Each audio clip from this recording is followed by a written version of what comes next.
The Kissing Hand by Audrey Penn. Illustrations by Ruth E. Harper and Nancy M. Leake.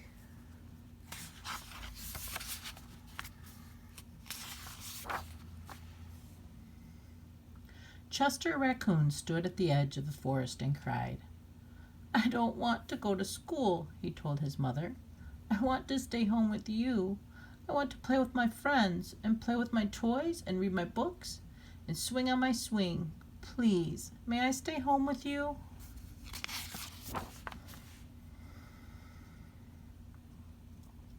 Mrs. Raccoon took Chester by the hand and nuzzled him on the ear. "Sometimes we all have to do things we don't want to do," she told him gently, "even if they seem strange and scary at first. But you will love school once you start."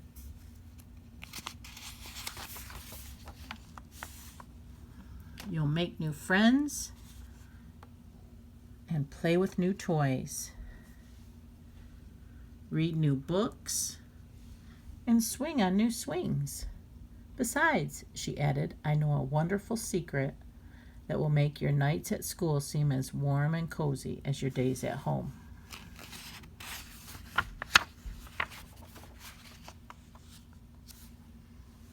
Chester wiped away his tears and looked interested. "A secret?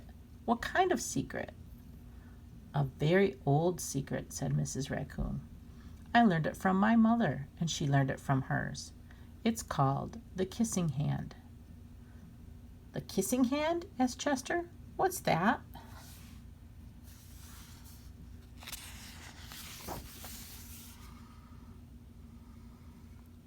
"I'll show you."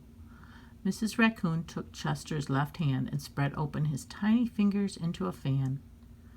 Leaning forward, she kissed Chester right in the middle of his palm. Chester felt his mother's kiss rush from his hand, up his arm, and into his heart. Even his silky black mask tingled with a special warmth.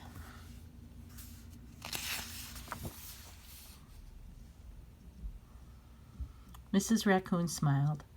"Now," she told Chester, "whenever you feel lonely and need a little loving from home, just press your hand to your cheek and think, 'Mommy loves you, Mommy loves you,' and that very kiss will jump up to your face and fill you with toasty warm thoughts."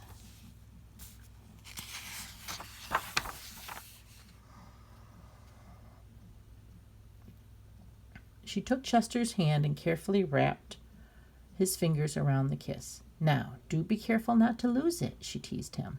"But don't worry. When you open your hand and wash your food, I promise the kiss will stick."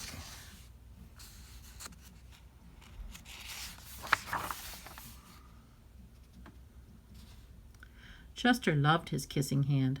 Now he knew his mother's love would go with him wherever he went, even to school.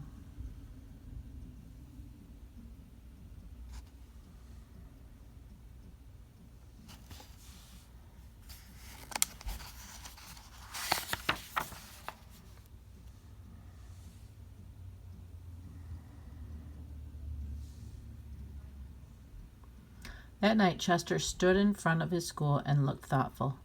Suddenly, he turned to his mother and grinned. "Give me your hand," he told her.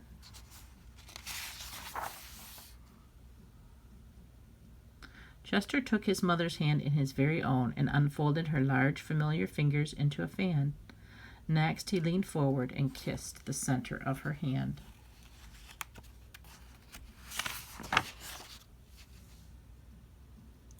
"Now you have a kissing hand too," he told her. And with a gentle goodbye and a "I love you," Chester turned and danced away.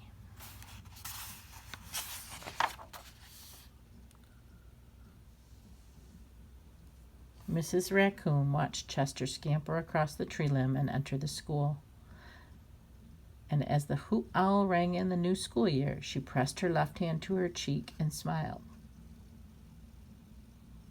The warmth of Chester's kiss filled her heart with special words.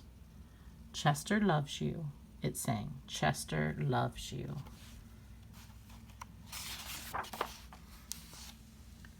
The end.